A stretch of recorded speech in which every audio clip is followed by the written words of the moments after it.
They said 26 girls, 24 boys. And that's when it really first started to hit me. That's when they became more than just numbers to me. Wow, these are children. These are humans out in the world. And there's 50 of them. And I walk out of there, my head spinning. Hello, and a heartfelt welcome to all our listeners as we embark on Season 4 of the Family Twist podcast. I'm Kendall Austin Stulse, and my life story is a tapestry of unexpected turns from being adopted as an infant to losing my adoptive parents by the time I was 17, and then in a twist of fate, finding my birth family through the magic of DNA testing in 2017. And I'm Corey Stulse, Kendall's partner on this life adventure. When we uncovered his paternal birth family's roots on the East Coast, I knew our next chapter was calling us there to mend the missing pieces of Kendall's heart with the love of newfound relatives. Our podcast began as a single thread, a narrative of my own, but it is woven into a vibrant quilt of stories celebrating the complexities of DNA surprises, adoption, donor conception, NPEs, surrogacy, and the myriad ways families come together. Together, we've been welcomed into an incredible community with each guest sharing their own family twist. And through it all, we found strength in each other. Thank you for letting us share our passion and these remarkable stories with you. The bonds we formed with you, our listeners, and the stories you've shared have only deepened our commitment to this journey. Family Twist isn't just a podcast, it's a celebration of the unexpected ties that bind us all. Thank you for joining us on this fantastic ride. Dylan Stone Miller's story begins with a common thread many of us can relate to: unexpected expenses and the influence of peers. It's interesting to dig into the mindset of then 20-year-old Dylan making a decision that will have lifelong implications, not just for himself, but for at least 90 children. The lack of regulation for the fertility industry, such as background checks and the reliance on self-disclosure for genetic health history, raises important questions about the industry's practices and the level of scrutiny involved in sperm donation. Dylan's experience highlights a significant gap between what donors are led to believe and the reality of the situation, especially regarding the number of births and the use of their genetic material. The first part of our conversation with Dylan explores the importance of understanding legal documents and how certain language can create loopholes that affect many lives. We're flat out horrified by the mismanagement of donor information and family limits in the fertility industry. But let's hear from Dylan, who knows this better than some. We appreciate his candor and allowing humor to play a part in his story. Welcome, Dylan. I'm fascinated by your story, but to begin, I would love for you to take us back however many years to how you made the decision to donate at a fertility clinic. Well, I was 20 years old. I had some sudden expenses come up, and my roommate was donating at the time. So he suggested if I was open to it, that he could refer me to Zytex to start donating. And when I thought about it for a little bit with my tiny little 20-year-old mind and came to the conclusion that if I was helping families and was under the impression that I was also helping science as well as paying for many expenses that came up in college and grad school, including tuition, I decided to jump into it and was under the impression that there was going to be a limit on the number of births and that any unused genetic material was going to go to research. All of that sounded like something that was kind of too good to be true. And it turns out in some ways it was. What was the process for you when you go in, and what kind of information did they need from you? Did they do a background check? They did not do a background check. They relied on me to answer honestly about my family's genetic health history. I was required to give 2 successful samples with the right motility and count, and then they would allow me into the program.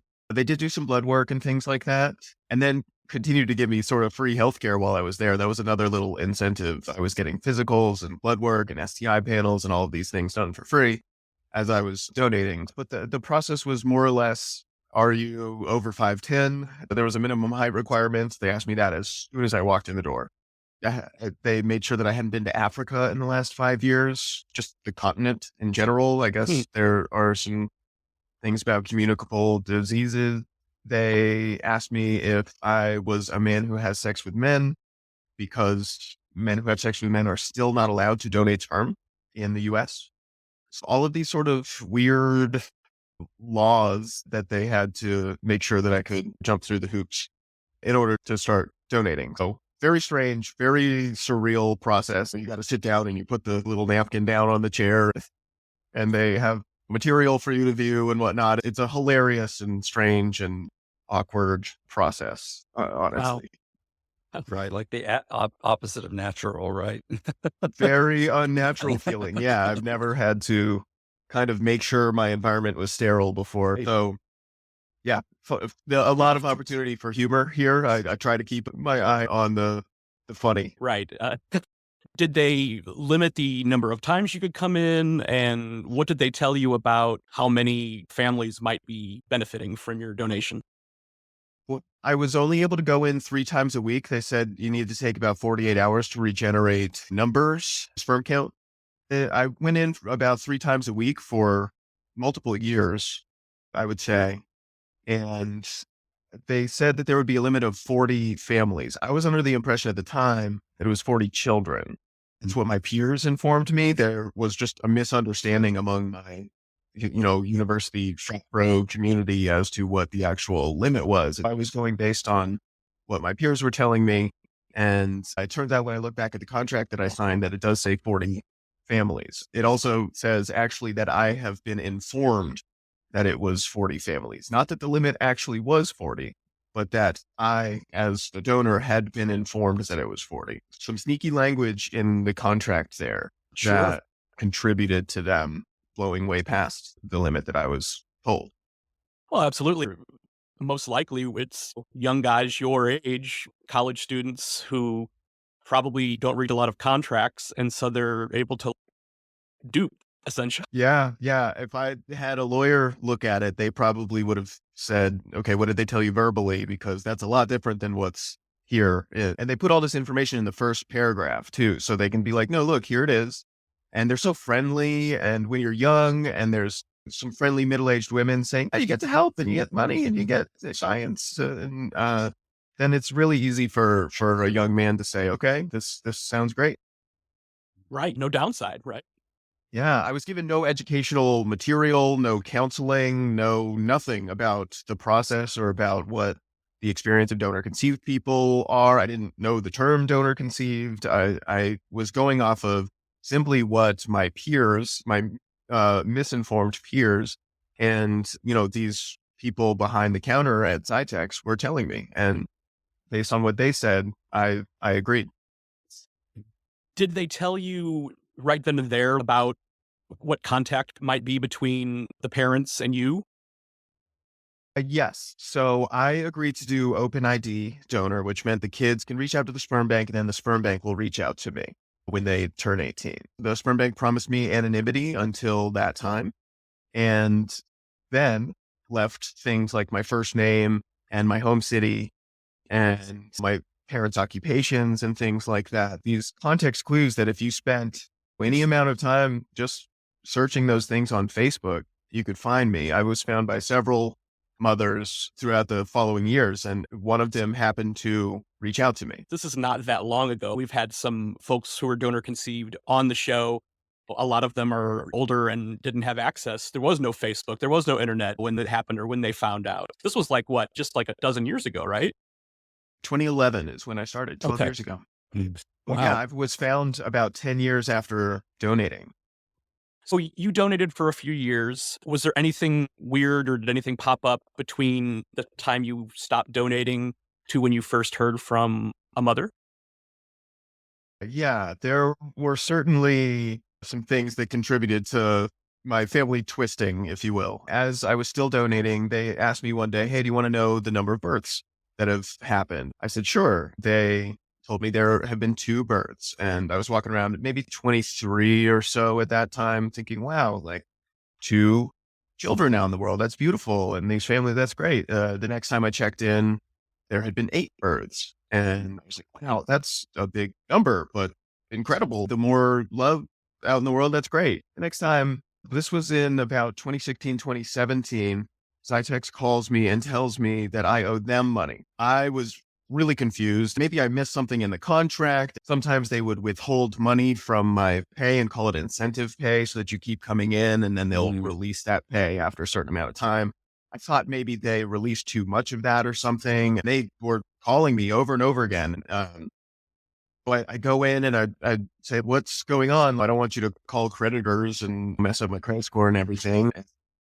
They say, no, we just need you to leave a sample, do some blood work, and sign some paperwork. And it turns out they just needed me to come in and do those 3 steps in order for them to release the final 6 months of my donations in order to make more money and distribute it to several more families at least. I was confused the whole time. It was this whirlwind experience where I went from I was going to have to deal with some legal financial stuff to being in the room again, putting the napkin down and leaving a sample. As I'm leaving and still wildly confused, they say, hey, do you want to know the number of birds? And they pull me into the room and they tell me 50, 50.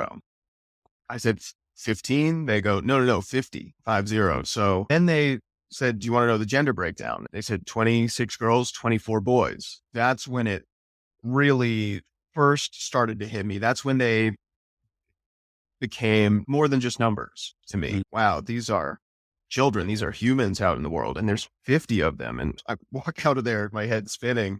It speaks to sort of what Zytex is morally okay doing and forcing me to come in so that they can release the last 6 months. Maybe if they had told me that they Mhm. needed to release the last 6 months of samples, I might have come in, but they had decided to get my attention, and they sure did. In early 2020, I was looking for work, as were many, and I called Zytex to see if I could start donating again. This was well before I understood what some of the ethical implications of continuing to donate after there had been so many births. Just a lot of strange experiences talking with Zytex here. In between that times, on the subject of family, I met a woman. She had a little boy from a previous relationship who was not mine biologically. And I fell in love with her. I fell in love with the kid and chose to be his raising father, in part because I knew at that time there had been 8 births and my DNA was passed on. And because of being a donor, I was better able to push through the stigma that society places on men of quote unquote raising another man's child. I became a father in my mid 20s, in part because of these wild experiences that I had had choosing to donate. So, at what point then did you first hear from a family? October 2020 rolls around, a few months off of a divorce. At this point, estranged from my non biological son, who I call my soul son. Mm. I didn't know if I would see him again. I didn't know if he was all right. He has asthma. I was in a really difficult spot when I get a message on Instagram on the first day of a new job, a new career. I did a coding boot camp over the summer of Hmm. 2020 in the throes of divorce and isolation, and emerged into this new job in the tech in space.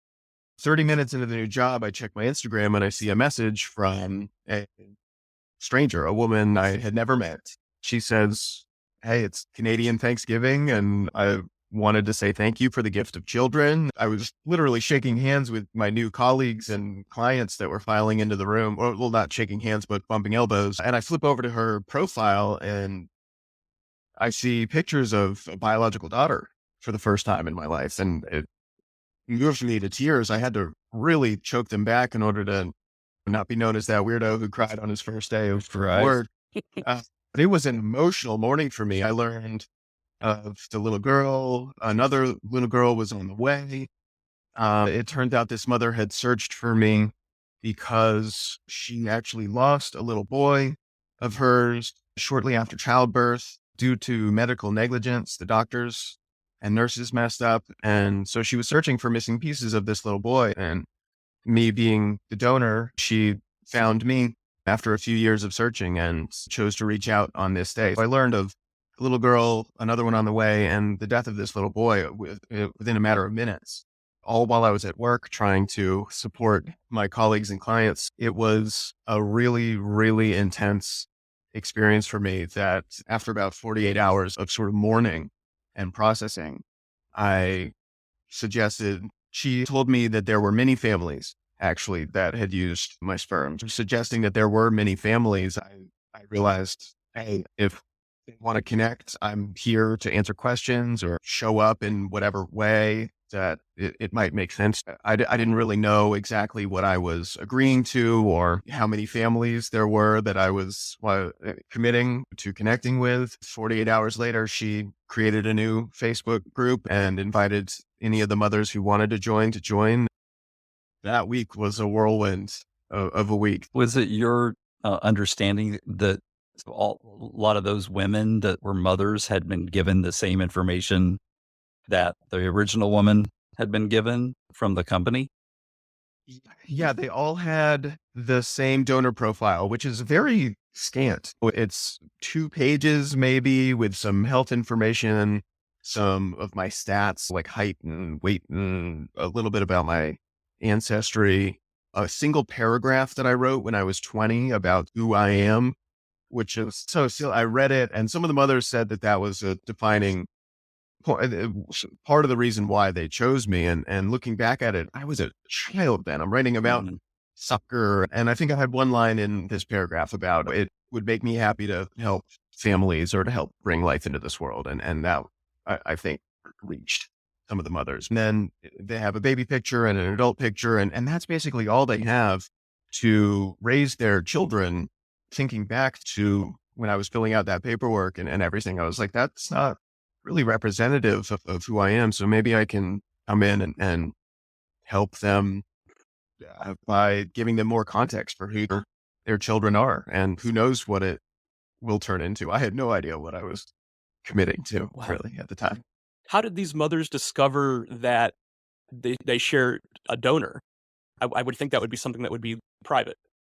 Well, it turns out there are a number of forums out there where you can searching things as the donor sibling registry and a few others where you can say, hey, I used this donor at this bank and we are looking for donor siblings out there. In 2017, they started a small group of 2 or 3 families, and slowly that just grew and grew and grew. And it's largely the single mothers and the lesbian couples who sought out that information and chose to connect. They make up the majority of the group.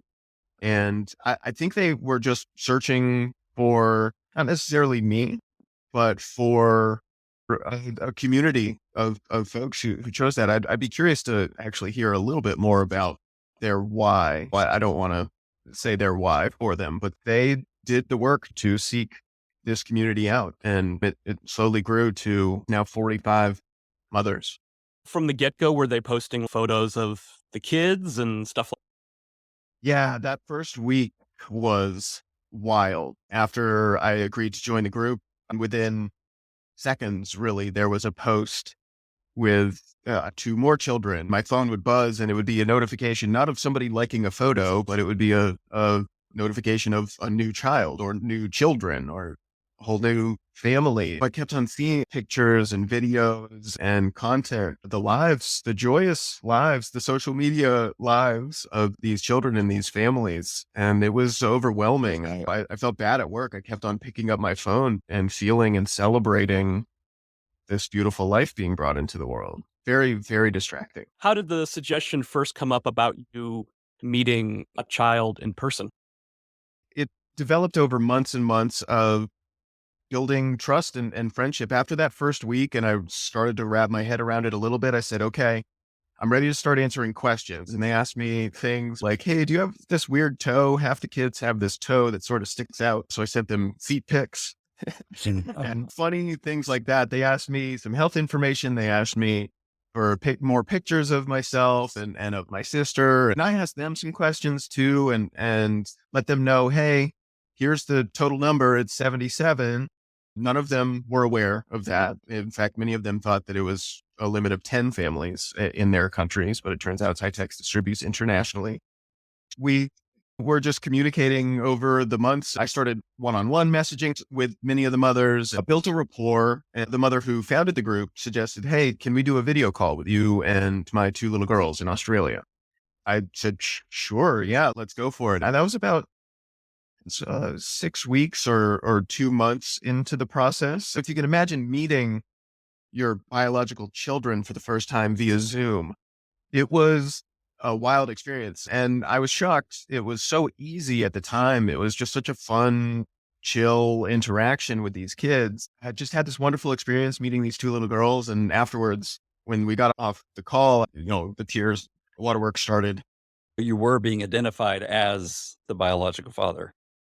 Yeah, I don't know if the term biological father was used in this specific call, but they understood their story. They knew where they came from. They knew the sperm and the egg. One of the children was very young, so she didn't know yet. She just saw some eyes that looked like hers Right. and was sort of being silly and stuff. But the older one definitely understood who I was and what our relationship was. And my God, she just looks exactly like me. It was like Hmm. looking into an interdimensional mirror at a different version of yourself. They understood. I started to understand more. That was a real turning point for me. And it turns out there was a family about 45 minutes away from where I was living at the time. They heard about the video call.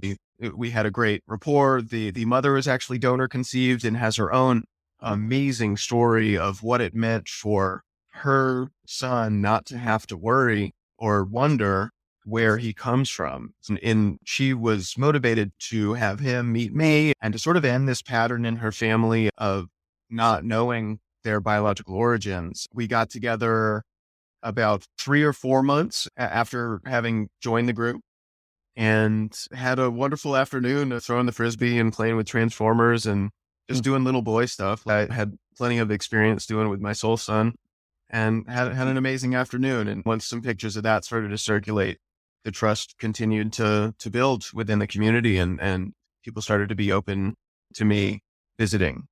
Who was your support system mentally through all this? Were you going to therapy? Were you talking to your family?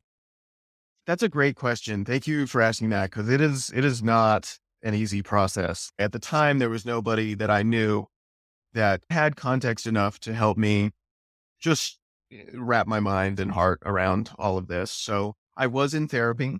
I had a therapy session the day after I got that first Instagram message.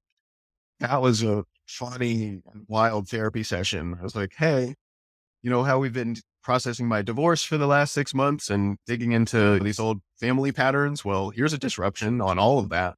I was speaking to a therapist. I started to see some I can be a little woo woo new agey. I started to talk to some Reiki intuitives and was communicating with my friends as much as they were able to, but nobody knew what to say or what to do for me here. I was going through so much with my divorce and estrangement from my soul son. This experience was the only joy in my life, but became such a large part of my identity that it took up a lot of space in the room when I would hang out with friends. I would always bring the conversation back to, that's like the kids thing, to the point where my friends found it just heavy, too much. I stopped getting the support from my immediate community. I was trying to convince my immediate family, hey, this is real. This is important to me. These are human beings out here in the world. These are your genetic grandchildren or your genetic nieces and nephews. My sister was very supportive. My grandmother was very supportive, but my parents were still in denial for a little while. And my other grandmother, as liberal as she may be, had a hard time. But they talk about isolation. And I was physically isolated. I was surrounded by all these amazing families and so much love, but it was through my phone. It was just out of reach. It was not tangible. It wasn't present in my immediacy. When I hung up the phone with a family, for instance, I was back in the house where I was raising a little boy with my ex-wife and it was a very, very difficult time for me. So therapy helped. Eventually I found a guy in the Bay Area who had gone public about meeting and spending time with his donor children for about the last 25 years. And I realized, whoa, I'm not the very first person to do this. And thank goodness for this man, goodness for this man, goodness for this man. We're going to pause here because Dylan's story takes on some very unexpected and heartwarming turns. The second part of our conversation with Dylan is available for download right now. Before we close this portion, it's important to note that we can't imagine the emotional roller coaster Dylan went through. From the initial pride in helping families to the shock of learning about the number of children conceived from his donations, Dylan's story challenges traditional notions of family and fatherhood. His role as a raising father to his stepson, whom he refers to as his soul son, and his openness to his donor conceived children speaks volumes about the evolving definition of what it means to be a parent. Technology's role in connecting donor conceived individuals with their biological parents is a double edged sword that can bring people together while also raising privacy concerns. We'll highlight the importance of having a support system while navigating complex personal discoveries and the limitations of traditional support networks in such unique situations. We're going to continue exploring the broader implications for the fertility industry, donor conceived individuals, and potential regulatory changes with more interviews throughout season 4 and beyond. In fact, our next episode features Laura High, who Dylan mentioned in his episode. Laura is an activist, comedian, and spitfire. You're just gonna love her. Family Twist features original music from Cosmic Afterthoughts and is presented by Savoir Faire Marketing Communications.